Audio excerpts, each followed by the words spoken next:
Olá, amigos do Ciência e Consciência. Estamos de volta hoje aqui com o programa com a presença do professor Marcelo da Luz. O professor Marcelo da Luz, vocês já conhecem de uma entrevista anterior, e nós achamos importante retomar a presença do professor Marcelo para explorar um pouco mais, aprofundar alguns temas que são relativos à obra recém-lançada pelo professor, que se chama Onde a Religião Termina. O professor Marcelo da Luz, para quem não conhece, foi religioso profissional, sacerdote católico, reitor de seminário e deixou a vida religiosa no ano de 2004. Tudo bem, professor Marcelo? Tudo bem, William. Bem. E hoje nós vamos abordar com um pouco mais de profundidade, vamos pedir uma ajuda sua para nós entendermos um pouco mais sobre a personalidade de Jesus Cristo. Na sua obra, você comenta que essa personalidade, que Jesus Cristo, foi construído ao longo do tempo. Você poderia explicar um pouco mais para a gente como foi essa construção? Sim. Importa primeiro dizer que quando nós falamos de Jesus Cristo, falaremos aqui não com o intuito de ofender as pessoas que são crentes ou de jogar lama, né, sobre esse personagem. Não é esse o nosso objetivo, mas algumas coisas que serão ditas provavelmente soarão ofensivas, soarão inconcebíveis para a maioria das pessoas, porque não só a nossa sociedade brasileira, mas as sociedades ocidentais, um terço da humanidade tem Jesus Cristo como o próprio Deus, o identificam com o próprio Criador do universo, uma figura divina. E algumas das coisas que nós falaremos aqui simplesmente desconstroem essa imagem, essa representação. Então, é importante, isso não é novidade para ninguém que estuda teologia, e estou me referindo aos pastores, aos padres, a uma série de pessoas leigas que hoje recorrem à teologia como um campo de conhecimento, que no estudo da personalidade que é Jesus Cristo, nós temos que diferenciar dois aspectos. Primeiro, o que nós chamamos de o Jesus histórico. O que é o Jesus histórico? É o indivíduo, Jesus de Nazaré, que viveu na Palestina no início da nossa era. E diferenciando do Cristo da fé, que são as interpretações feitas a respeito dele, já no princípio, da manifestação dele ao longo dos séculos.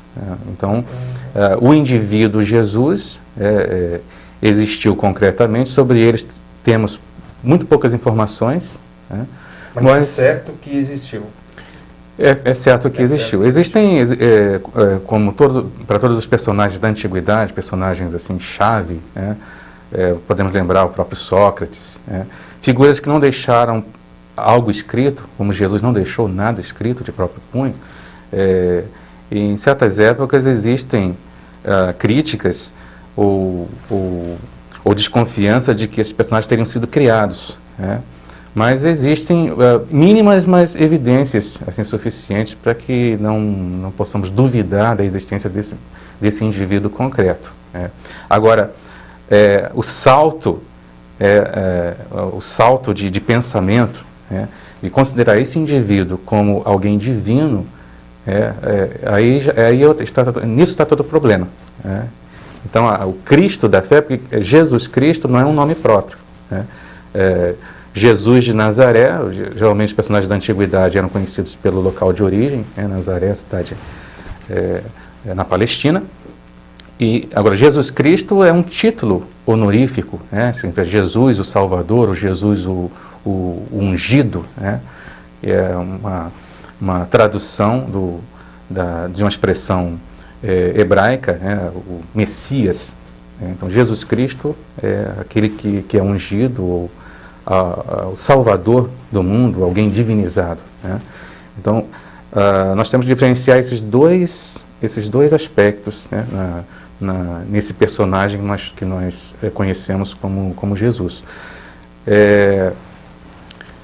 Jesus Cristo é alguém construído historicamente. Por que isso?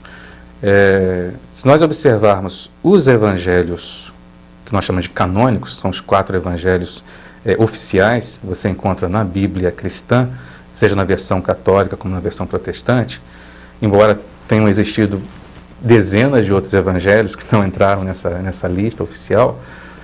Se você observa a história de Jesus contada nesses evangelhos, você vai perceber que existe uma evolução, um crescendo nessa questão da idealização dessa figura, né?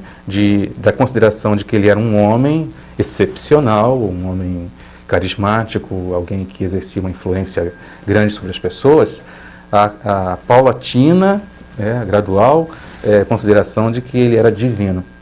Então, hoje existe um consenso entre estudiosos de que o Evangelho segundo Marcos foi o primeiro evangelho a ser escrito algumas dezenas de anos depois da morte de Jesus.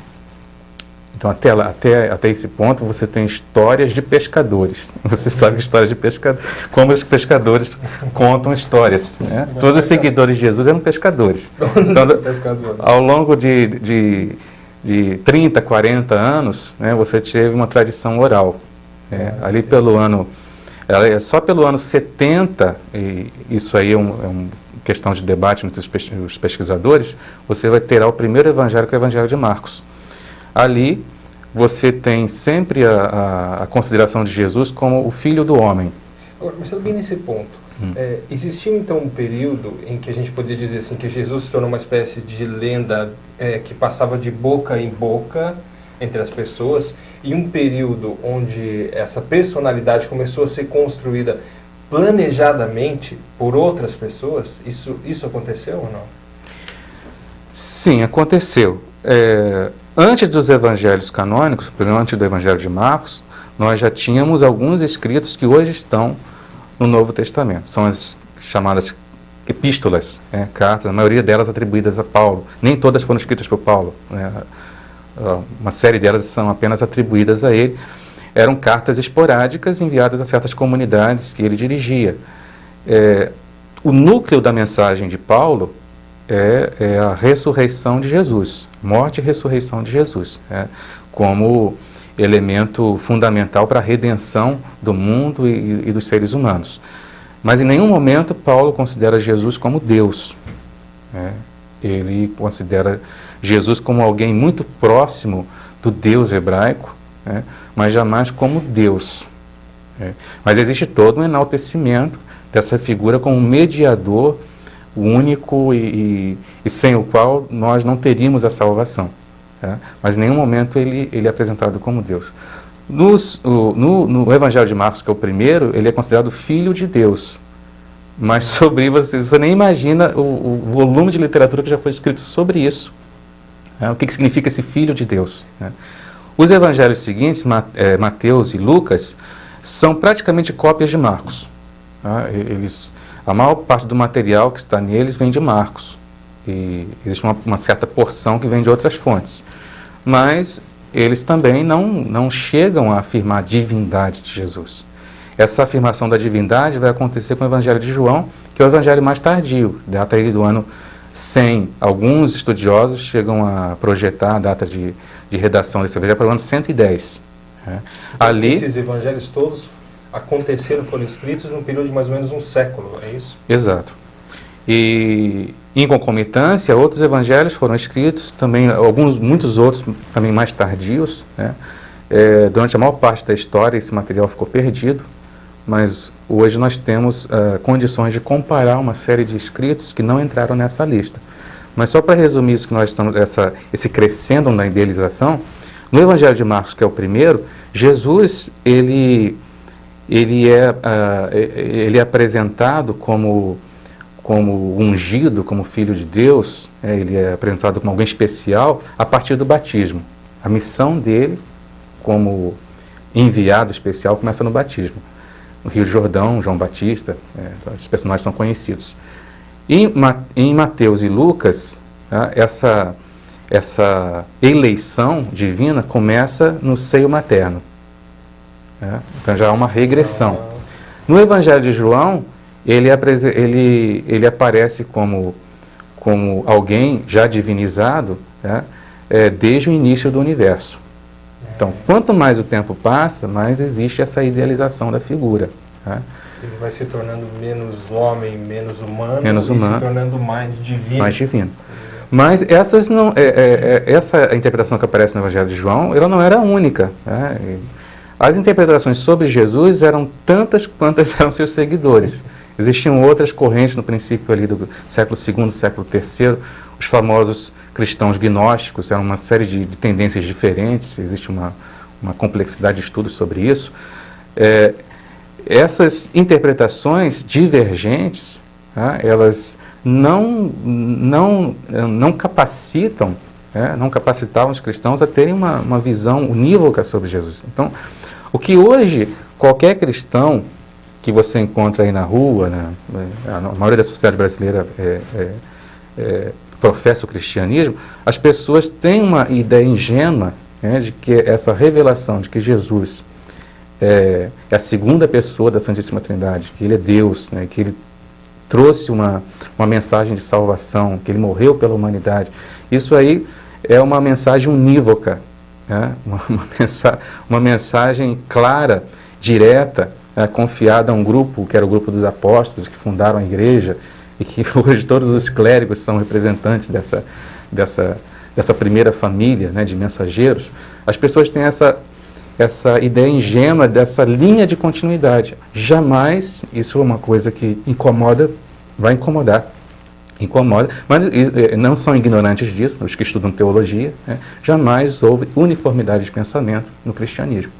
Desde o pequeno grupo que andou em torno de Jesus, né, atravessando os séculos, principalmente os primeiros séculos, não houve essa uniformidade que as igrejas cristãs alegam haver. Agora, como foi essa seleção, vamos dizer, se existiam várias interpretações, né? Porque esses evangelhos são os evangelhos que chegaram até a atualidade, vamos dizer, são os evangelhos oficiais, né? Como é que vocês selecionam eles? Já no século II, começou a haver, nessa briga de correntes, né, ou nessa divergência de correntes, começou a haver um movimento que mais tarde se tornaria vitorioso. É o que nós chamamos de cristianismo oficial. Né? O bispo Irineu de Lyon, no século II, ele já era o defensor, né, de uma suposta verdade única, de um evangelho único, que seria o evangelho quádruplo, né? A mensagem de Jesus colocada nesses 4 evangelhos oficiais. Agora, é importante também para quem está nos assistindo saber que o que nós chamamos de evangelho não é uma biografia de Jesus, porque geralmente também essa é uma ideia ingênua, né, que a maioria dos crentes, a maioria das pessoas que ouvem falar em religião cristã, em evangelho, em Jesus Cristo, geralmente pensam nesse sentido. Você entende que a história de Jesus é contada na Bíblia, né? Exato. E quando nós falamos de história de Jesus, nós temos essa ideia moderna de biografia, né? de um relato feito por alguém que observou o nascimento, o crescimento, a obra pública desse personagem, e que haveria coisas objetivas ali a serem descritas. Mas isso não é realidade. O que é o Evangelho? É um gênero literário que foi construído à parte. Né? Em que ele consiste? Ele consiste, na verdade, numa atualização, numa interpretação que atualiza os supostos ensinamentos de Jesus para pessoas que estavam vivendo certos problemas em certas épocas. Então, os primeiros os evangelhos oficiais foram escritos dezenas de anos depois da morte de Jesus. Ora, as comunidades nas quais esses evangelhos surgiram, elas eram compostas por indivíduos que estavam vivendo uma série de conflitos, uma série de problemas, e eles queriam saber o que Jesus faria ou diria no lugar deles. Né? Mas eles tinham essas histórias das quais ouviram falar, certos relatos de milagre aqui, certos ditos atribuídos a Jesus ali, a história contada sobre a morte e ressurreição dele. Então, em um certo momento, uma pessoa, algumas pessoas, um grupo de pessoas, juntou esses relatos e deu a esses relatos uma certa ordem, né, tentando comunicar uma mensagem. Uma mensagem que era resposta aos problemas daquelas pessoas que estavam vivendo lá século depois.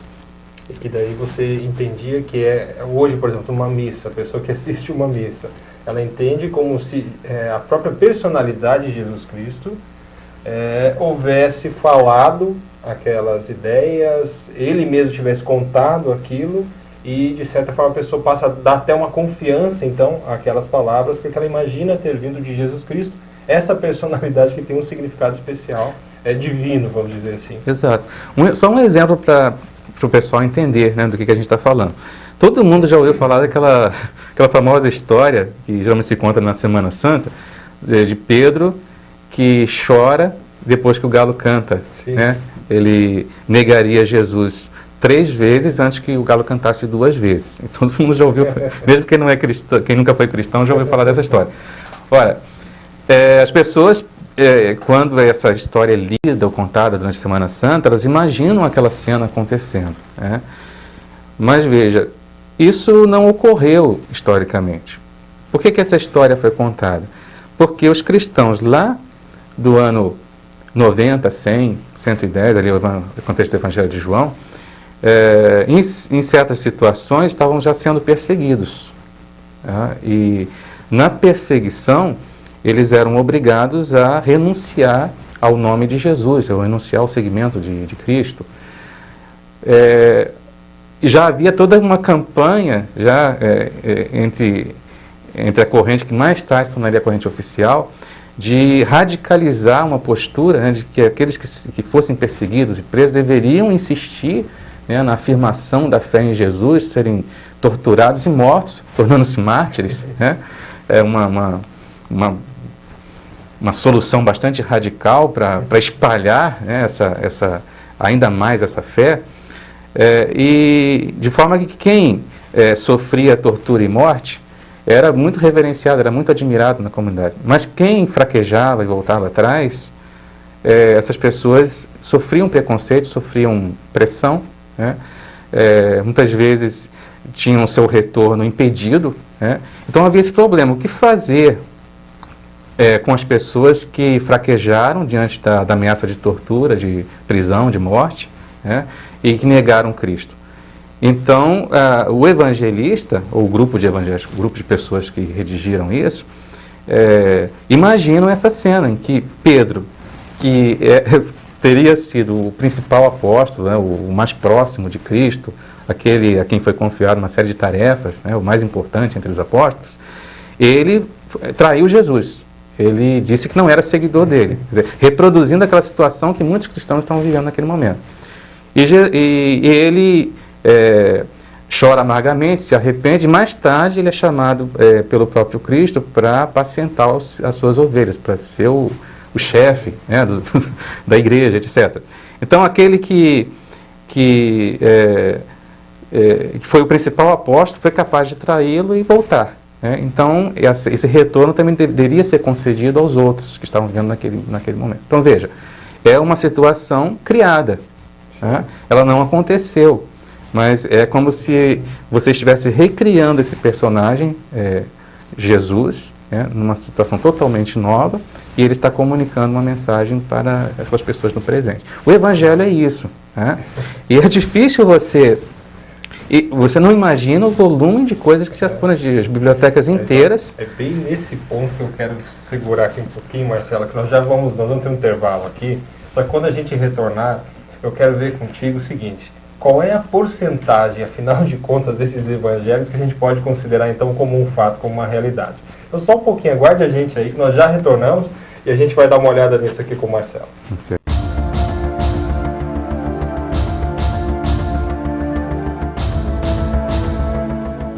Informe. O SEAEC e o professor Valdo Vieira convidam os intermissivistas para o site das tertúlias com conteúdo gratuito sobre parapsiquismo. Acesse tertulia.org.br, tertulia.org.br.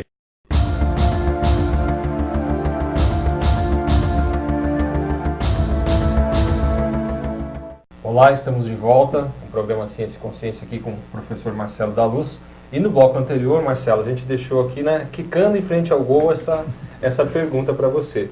Afinal de contas, do que a gente tem hoje, dos evangelhos, do que está hoje na Bíblia, qual é a porcentagem, o que tem de fato, de realidade lá mesmo, que as pessoas podem considerar com confiança?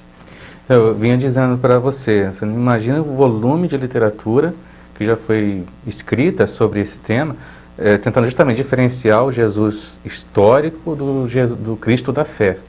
Embora esse seja um problema que começou a ser abordado há pouco mais de 200 anos dentro da história da teologia, né?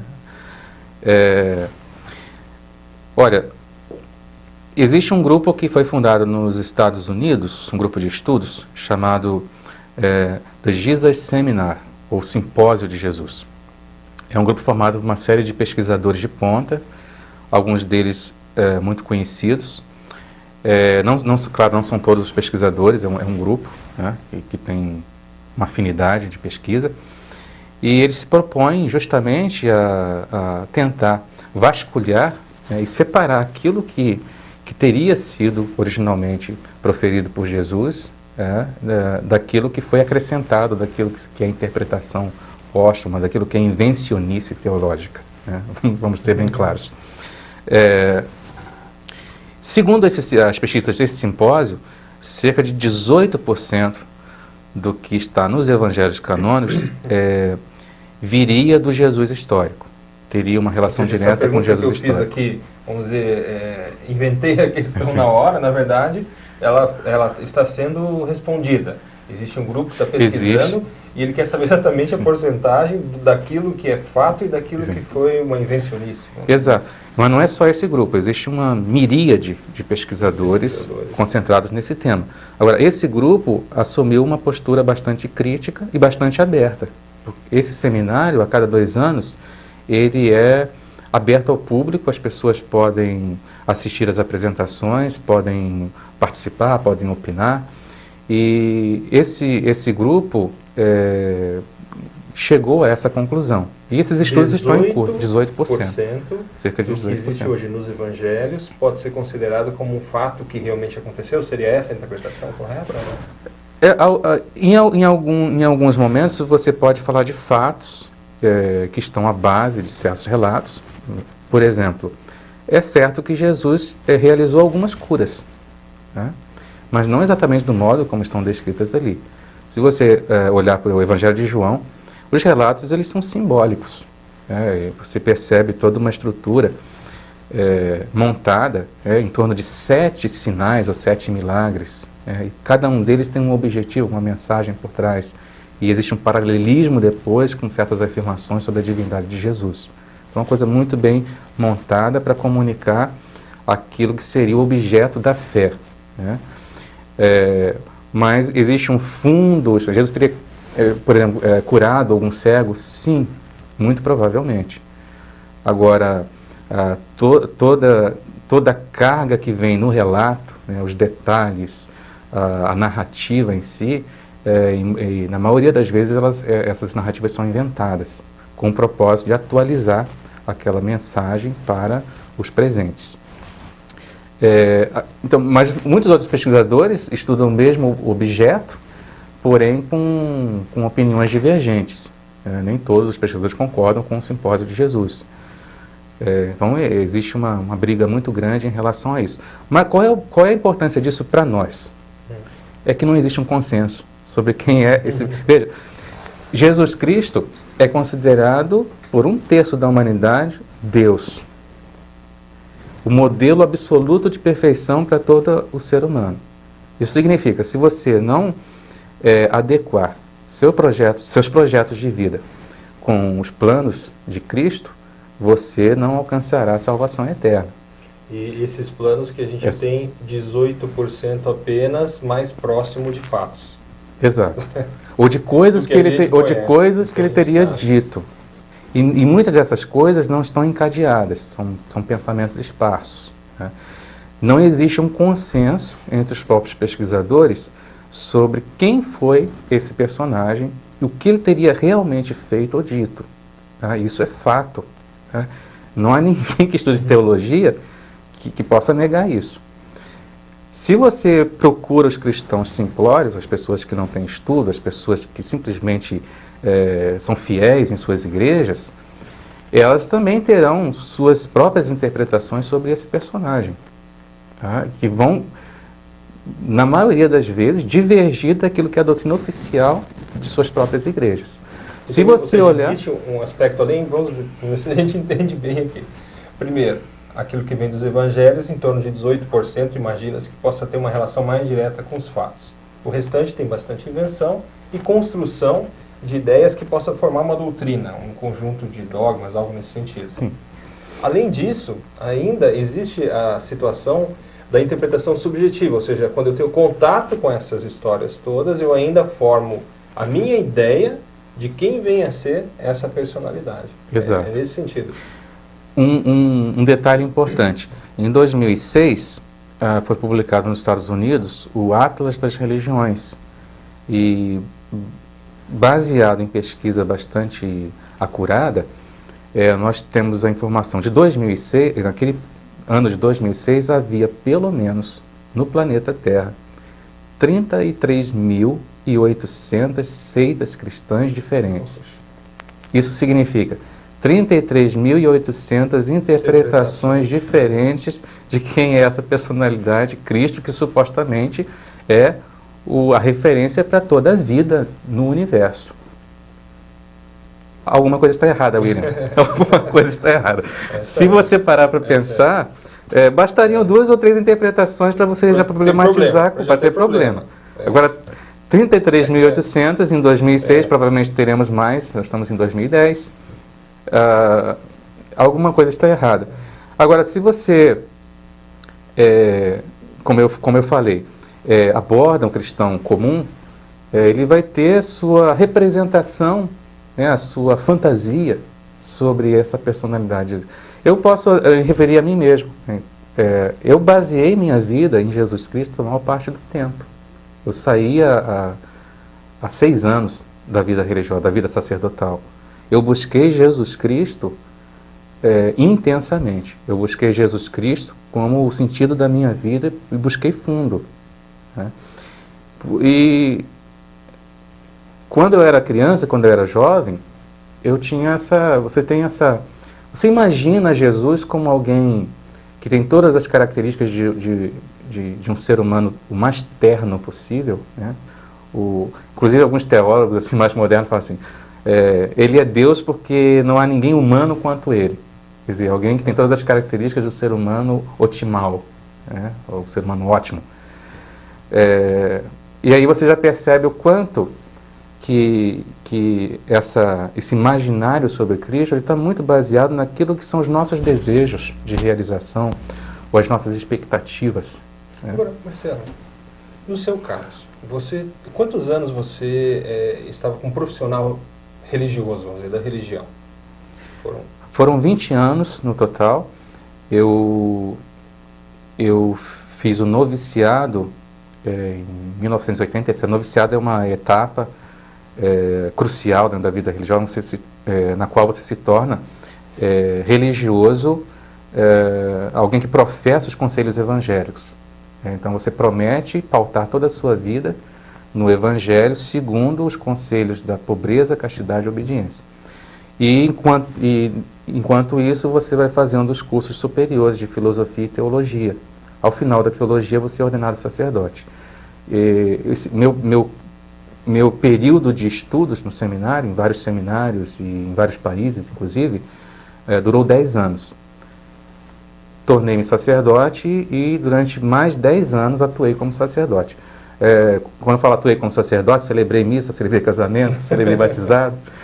Atendi muitas contas, tudo que o padre faz. É só para não deixar dúvida aí nos telespectadores. Agora veja, se você passou então mais de 2 décadas trabalhando seriamente com isso, estudou, a gente está vendo aqui, você publicou uma obra com nível de erudição avançado, a gente pode dizer, você não sentia um aroma de estranheza?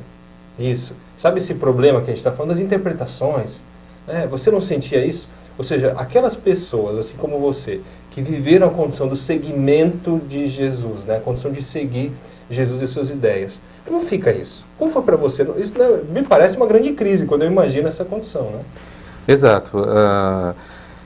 Eu passei por várias etapas no meu itinerário, né, desde o fundamentalismo, quando eu era criança. Por exemplo, o que é o fundamentalismo? É você levar ao pé da letra o que está escrito na doutrina da igreja e nos evangelhos. Então, eu pensava que deveria converter meus coleguinhas de escola, converter minha família, porque ninguém na minha família pertencia à religião.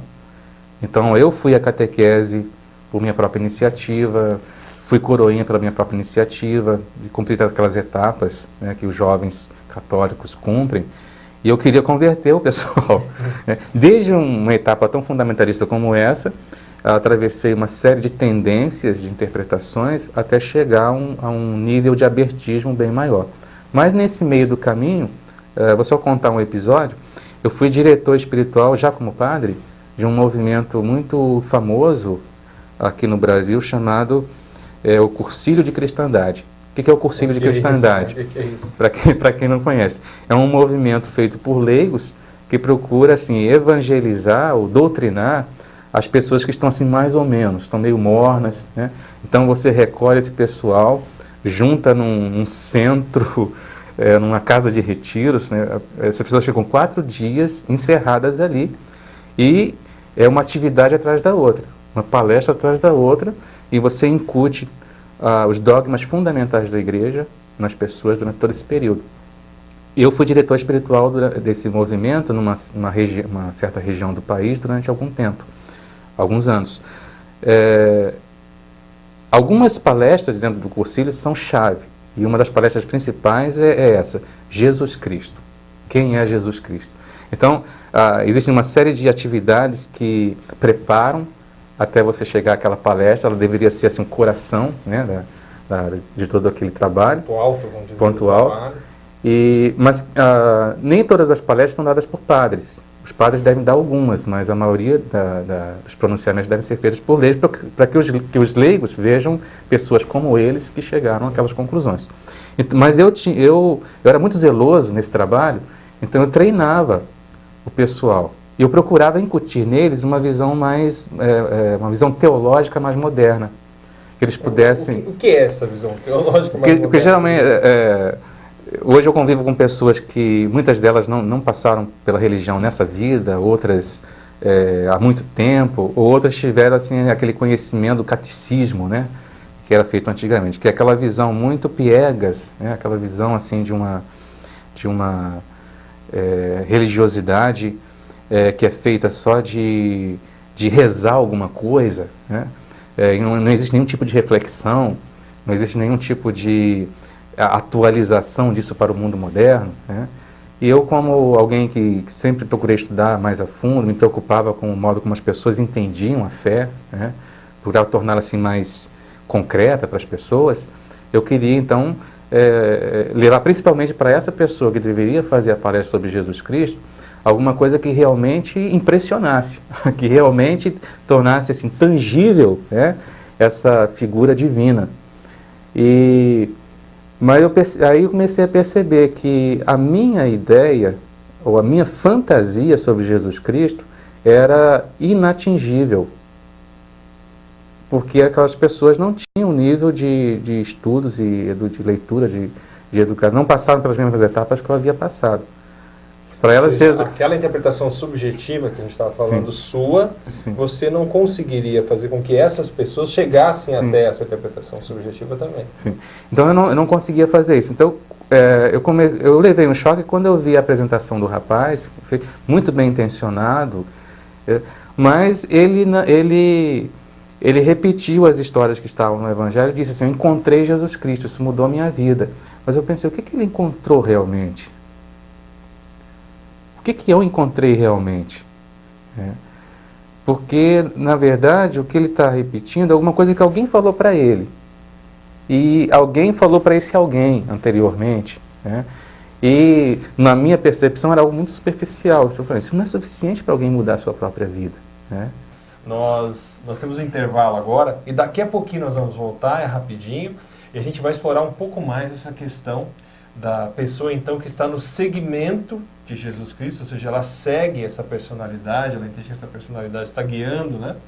E de repente, num determinado contexto, ela percebe que não é mais isso. A gente já volta e vamos explorar essa ideia com o professor Marcelo.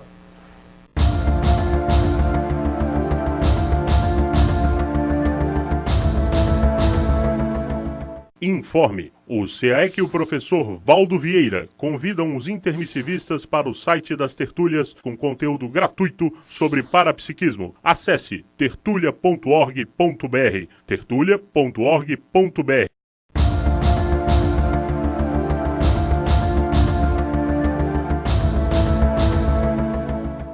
Olá, amigos do Ciência e Consciência, estamos de volta aqui para o terceiro bloco com o professor Marcelo da Luz.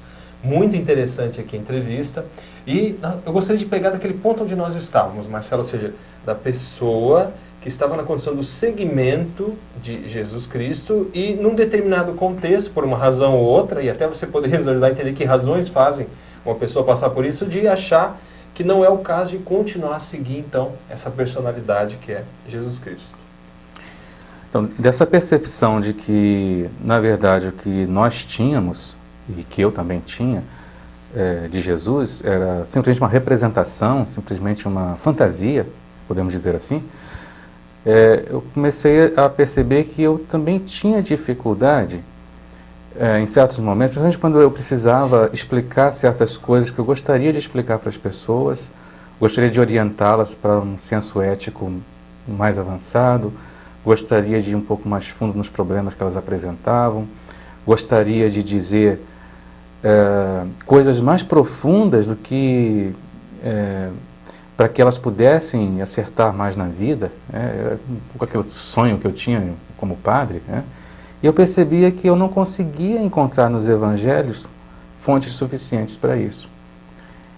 Era uma coisa que eu não podia dizer para ninguém naquele contexto, eu mesmo me surpreendia comigo, mas em muitas situações, porque para quem não está familiarizado, né, na Igreja Católica, principalmente durante as missas dominicais, você tem maior oportunidade de se comunicar com muita gente, e dentro da missa existe um momento das leituras bíblicas.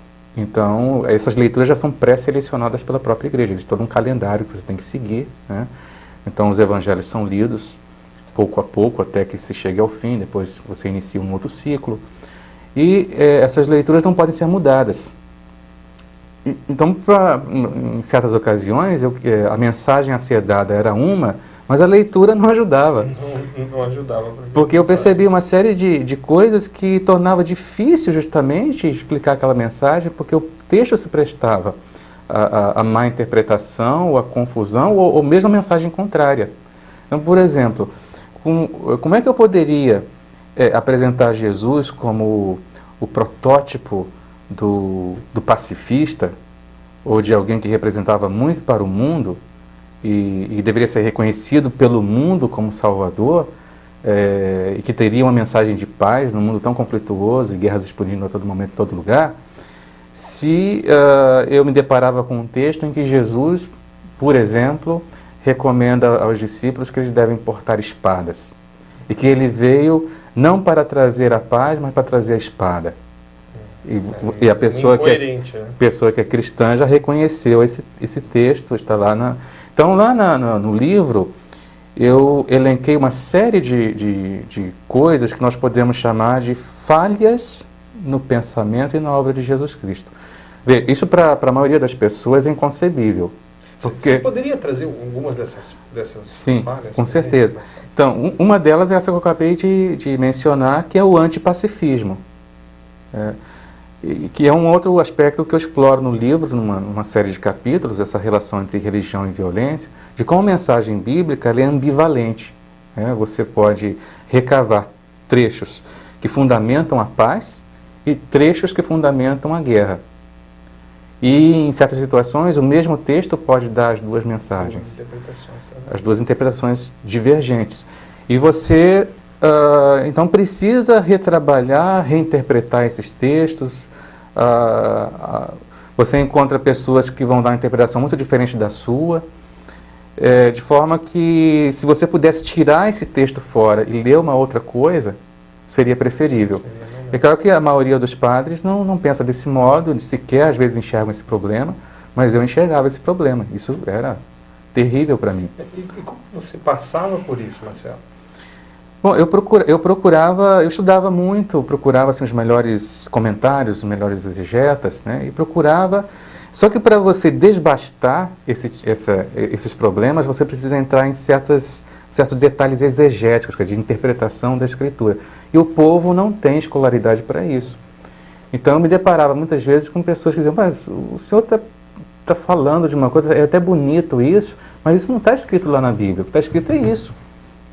Então, como é que você explicava para as pessoas que esse Jesus, que seria um suposto mensageiro do perdão, por exemplo, porque o perdão é uma das mensagens supostamente centrais dos evangelhos, mas esse perdão ele é sempre condicional, né? Existem uma série de parábolas que Jesus conta, se as pessoas serão lançadas ao fogo, serão separados os cabritos das ovelhas, e uns vão sofrer, os outros vão para a glória. Então, essa recomendação do perdão é algo compulsório, né? É algo exigido, não é algo incondicional. Então é uma mensagem bastante deficitária, né? E eu gostaria de encontrar, naquele período, né, eu gostaria de encontrar passagens que fossem claras, que tivessem um teor de sabedoria, que eu encontrava em outras fontes.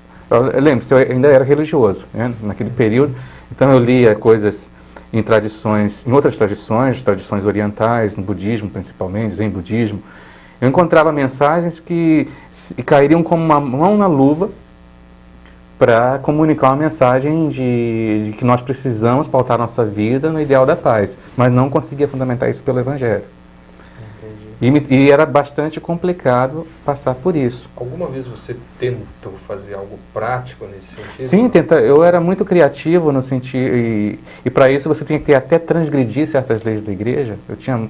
Eu me dava muita liberdade litúrgica, então às vezes eu substituía certas leituras. Isso não era permitido, mas eu criava teatro, eu muitas vezes traduzia, porque a versão que você tem para ler é uma versão que soa muito estranha à população, porque é uma versão muito bem construída, na segunda pessoa do plural, e as pessoas não vivem isso no dia a dia. Então eu retraduzia aquilo numa linguagem popular, criava histórias, teatro, trabalhava com jovens, essa coisa toda, mas eu percebia que era um forçar muito a barra. Era a minha religião, eu era pároco de uma paróquia de um único habitante que era eu mesmo, né? E hoje eu posso dizer que todo teólogo é o pároco de uma paróquia de um habitante só, porque a interpretação dele, que parece muito brilhante, mas que não fará sentido para a maioria das pessoas. Ou se fará para um certo grupo, mas esse certo grupo vai se chocar com tantos outros que têm interpretações muito diferentes daquela. De forma que, onde está a objetividade dessa mensagem, né? Então, hoje, eu penso que nós precisamos assim, debater abertamente a questão da mensagem bíblica como você tem que tirar toda essa crosta do dogma. Hoje eu estou livre para fazer isso, naquele tempo eu não era livre para fazer isso. Agora, isso então, não é tão simples, não é tão simples. Como é que uma pessoa hoje, se você for pensar bem, né? Uma pessoa que fale alguma coisa que aborde a realidade da personalidade de Jesus Cristo, não como o ser que é um Deus ou é o Filho de Deus, mas como um ser humano. Isso não é bem visto. Tá? Eu imagino que deva ser difícil também, e não sei nem se é possível fazer isso hoje dentro do contexto religioso de alguma maneira. Geralmente os teólogos, principalmente teólogos mais modernos, porque existem diferenças de enfoque teológico, né? Existe aquele enfoque mais fundamentalista, ou doutrinário, no sentido ortodoxo, de que falou, está falado, né? E você tem que baixar a cabeça, obedecer. Jesus é Deus, se Ele quer castigar, Ele vai castigar, mas Ele quer perdoar, Ele não quer, é a pessoa que se joga no inferno, todos esses artifícios, né? Mas existe uma série de correntes mais modernas que procuram, assim, fazer a interlocução dos conteúdos doutrinários ou teológicos com outras ciências humanas, psicologia, sociologia, história. E aí você tem uma série de reconstruções que muitas vezes tentam fundamentar ou justificar aquilo que é absurdo, né? E então, mesmo aqueles que se deparam com certos questionamentos, como eu me deparava, às vezes acabam dando nó em pingo d'água e voltando a reforçar a própria crença. Mas eu não fiquei satisfeito com as explicações que eu recebia, com as coisas que eu estudava dentro da teologia, e passei a perceber uma série de falhas no pensamento e na obra de Jesus Cristo. De forma que, quando eu digo Jesus é humano de verdade, com as falhas que nós estamos sujeitos a cometer. Então, lá no livro eu elenco pelo menos 15 falhas no pensamento e na obra dele, imaturidades, provas da inépcia, né, dessa consciência. E isso será difícil assim, para o leitor que é religioso, e eu penso que muitos que estão acompanhando aqui estejam assim, com um nó na garganta, né, ou já desligaram. Mas nós precisamos realmente enfrentar isso. Então você tinha me pedido alguns exemplos. Não, já citei o antipacifismo, né? Mas uma das coisas que muito me impressionavam era como o amor, que é um outro conteúdo, que é visto como o núcleo, né, do Evangelho, e os religiosos modernos falam de amor incondicional. Jesus é o arauto, o mensageiro do amor incondicional. Como esse amor, na verdade, pregado por Jesus, é um amor condicional e sectário. Né? Por quê? Eu vou me lembrar até um pronunciamento feito até fora da tradição católica, né? Chico Xavier, que é um outro personagem célebre e protagonista dentro do Espiritismo. Recentemente, a Rede Globo apresentou um especial sobre ele, e o final desse especial mostra o próprio Chico dando uma entrevista e dizendo que ele não encontrou, ele já estava bem adiantado em anos, né? Ele não havia encontrado até então uma filosofia de vida que melhor retratasse o que seria a missão do ser humano. E essa filosofia de vida estava resumida na frase dita por Jesus na última ceia, né? Amai-vos uns aos outros como eu vos amei. As pessoas, quando ouvem isso, dizem, tudo bem, nós podemos encontrar uma série de probleminhas nos evangelhos, muita coisa não está clara, mas uma coisa é certa, o amor, né, nessa versão, amai-vos uns aos outros como eu vos amei, é a mensagem principal para toda a humanidade, e isso faz com que nós continuemos a considerar Jesus Cristo como a referência, o fundamento, o ideal de perfeição. Agora, se você for lá no Evangelho onde isso está escrito, você vai perceber que no Evangelho de João, na última ceia, esse amai-vos uns aos outros não é um amor universal, é aquele apreço, aquela consideração, aquele amor que os discípulos deveriam ter uns pelos outros, entre eles. E eles estavam em franca oposição aos judeus, que eles viam como inimigos, satanizavam os judeus. Eu precisaria de um programa inteiro para poder explicar isso, mostrando nos textos, né? Mas existe uma satanização dos judeus, e existe também uma satanização que não é tão aparente, mas hoje, tendo uma série de outros escritos que foram recuperados, por exemplo, o Evangelho de Tomé, nós podemos perceber que o Evangelho de João foi provavelmente uma reação ao Evangelho de Tomé, porque o Evangelho de Tomé apresenta um Jesus Cristo, uma interpretação muito diferente daquilo que aparece no Evangelho de João. No Evangelho de João, Jesus é Deus e não há paralelo com ele, né? Você precisa reconhecer essa diferença, você precisa reconhecê-lo como caminho, a verdade e a vida. A sua existência depende radicalmente dele. No Evangelho de Tomé, Jesus é um mestre que orienta para a verdade, mas uma vez que o discípulo, o aluno, chegou a essa verdade, ele se torna um igual. Ele é um orientador, ele não é um mestre absoluto. E existia essa rivalidade entre essas comunidades, e o Evangelho de João deixa transparecer isso. Tanto é que aquela famosa história que todo mundo sabe, o Tomé, que é o incrédulo, né? O São Tomé, que precisa ver para crer, é uma história que está no Evangelho de João justamente para desacreditar aquela tradição. Porque não era interessante você ter uma interpretação de Jesus como alguém que era assim muito liberal, que colocava as coisas horizontalmente. No Evangelho de João você tem uma obrigatoriedade de reconhecer Jesus como Deus. É uma mega idealização, né? Então esse amor tem nada de amor universal ou algo que possa fundamentar a orientação que nós devemos adotar para a nossa vida. No entanto, é um argumento na tentativa de mostrar que pode até existir alguns erros nos evangelhos. No entanto, essa é uma verdade que não poderia se ir contra. Exato. No entanto, é uma verdade com uma interpretação que distancia ela do que seria a realidade mesmo do que aconteceu. E antes que o pessoal comece a me engolir e mandar mensagens negativas aqui no nosso blog, nós não estamos questionando o bem feito pelo Chico Xavier, o bem feito pelos cristãos nas seitas cristãs, a caridade feita, tudo isso tem o seu relativo valor. Tá?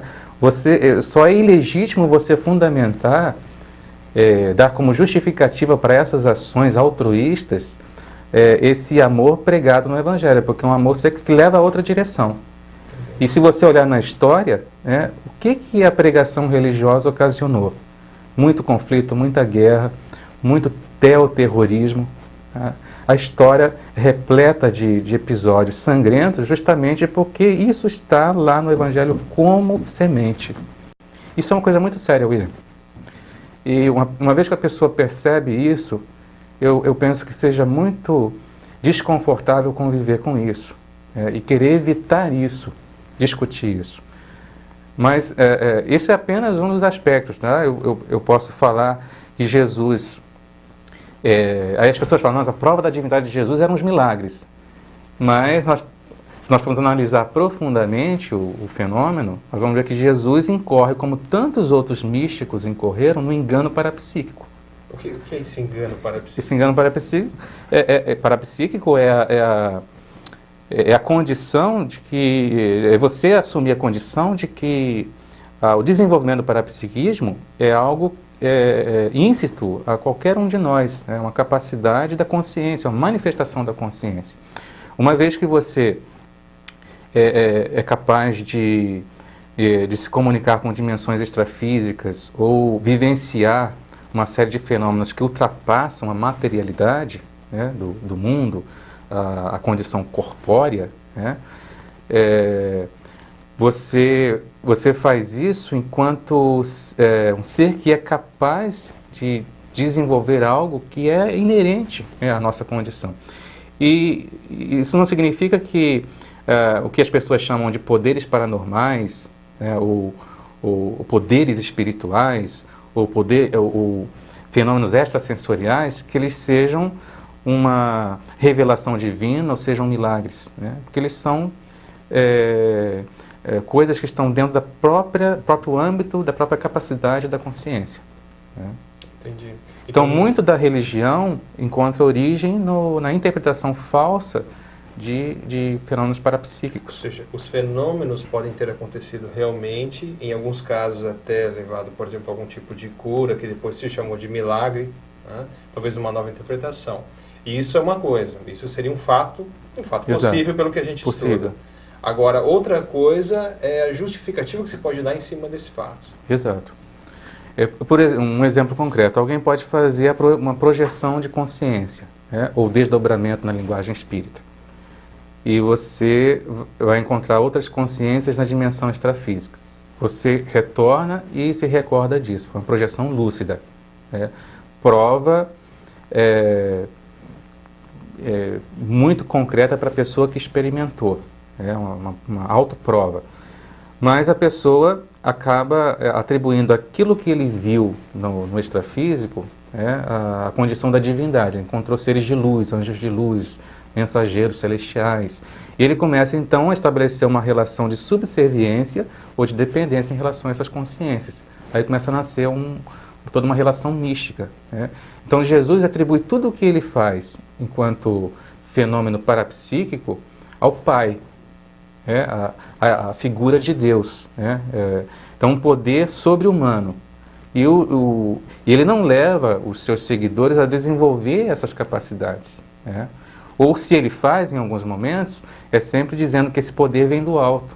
Então as pessoas elas não têm condição ou a possibilidade de se desenvolver, se autodesenvolverem. Você sempre tem necessidade, e o cristianismo acabou fincando isso muito na consciência do isso, mundo, né? De que tudo que é bom no ser humano tem que ter vindo de outra instância superior. O ser humano não é capaz por si mesmo de eleger valores, de construir esses valores e de chegar a uma plenitude. Se você faz algo de bom é porque isso você recebeu. De alguma forma isso vai criar uma dependência, né? Exato. Você nunca poderia desenvolver, por exemplo, por si mesmo, determinada habilidade. Muito interessante, Marcelo.